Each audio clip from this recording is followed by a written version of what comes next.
Hello guys, welcome to my YouTube channel, GP Arctic Vlog. So mayroon tayong i-repair guys na isang Oppo A3s. Ang problema niya guys ay yung kanyang battery. Kapag mag-charge siya o mag-charge kahit yung battery niya ay 98%. So ngayon, kapag bunot mo yung kanyang charger ay mawawala ng power. Ayaw gumagana guys. So ngayon, try natin i-power on. Ayan. So mayroon siyang display guys. So nawawala na yung kanyang display. So ayan. Wala na guys. Kapag mayroong charger guys, so ito, kapag mayroon siyang charger, ayan, so charge natin. So ayan guys. Ayan, ito na yung charger natin. So ilagay ko dito. Ayan guys. So makikita nyo guys, nagcha-charge siya. Ayan. So ngayon, tingnan natin. So 98% yung kanyang battery. So mayroon siyang 98% yung battery niya guys. Ayan. Kapag ino-on natin guys, try natin i-on. Ayan. So mag-display siya ang kanyang. So ayan guys, mayroon siyang display sa kanyang LCD guys. So ngayon guys, ito na. Magana siya guys. Kasi mayroon ditong naka-charge. Ayan. So ngayon guys, try natin bunutin to. Itong kanyang charger. Kung hindi pa siya mamamatay. Ayan. So mayroon siyang display. So subukan natin bunutin itong kanyang charger. Okay? So try natin. So nag-display siya. Bunutin natin. Ayan. So nabunot na natin yung charger. Nawawala yung display. Ayan guys. So ngayon ating buksan ito. Para tingnan natin kung ano ang ating paraan para ito ay maayos. Okay, balik tayo guys. So ngayon guys, ito na. Buksan natin itong Oppo A3s. Ayan. So ayan guys, nabuksan na natin itong ating cellphone na Oppo A3s. So ngayon guys, tingnan natin yung battery. Tanggalin muna natin itong kanyang battery guys. Kung marimedi pa natin o maaayos pa natin ba to. So ngayon, hanap ako muna guys na pang open nito, pagtanggal ng mga screw.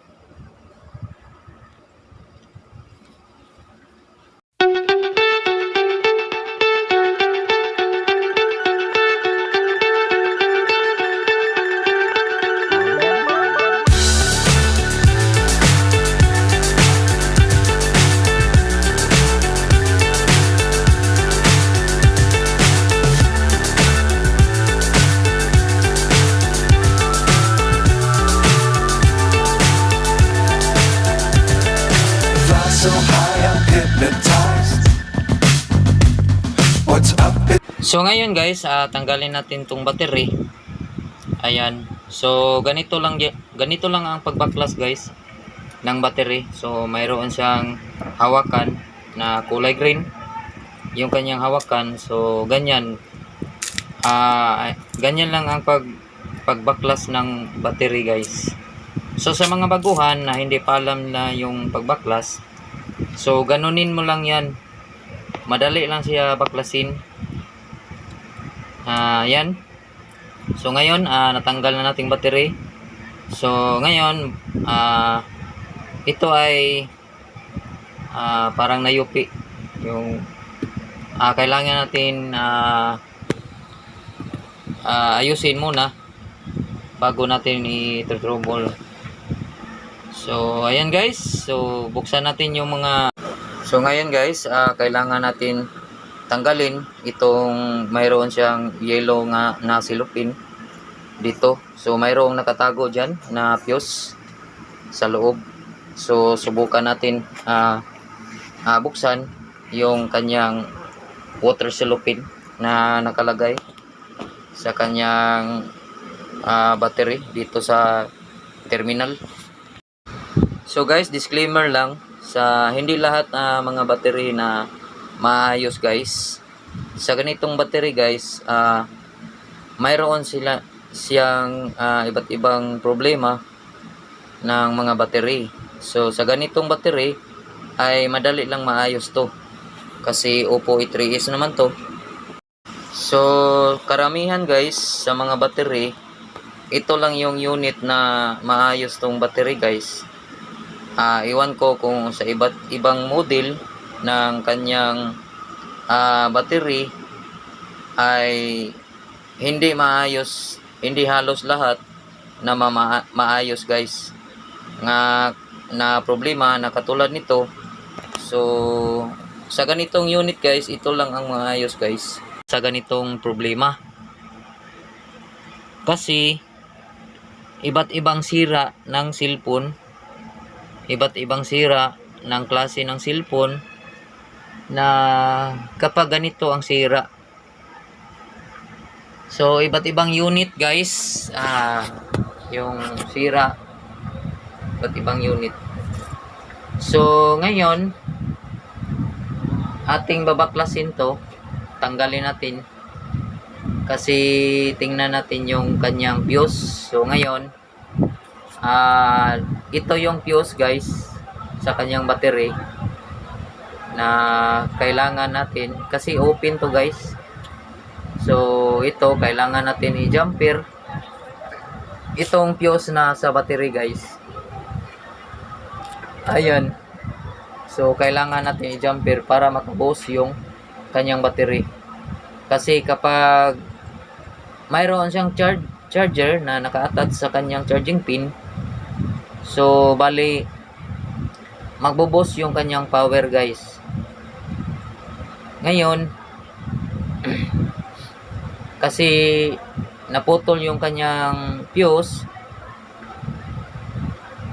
so kailangan natin ikabit. So kailangan natin idugtong guys ating yung fuse para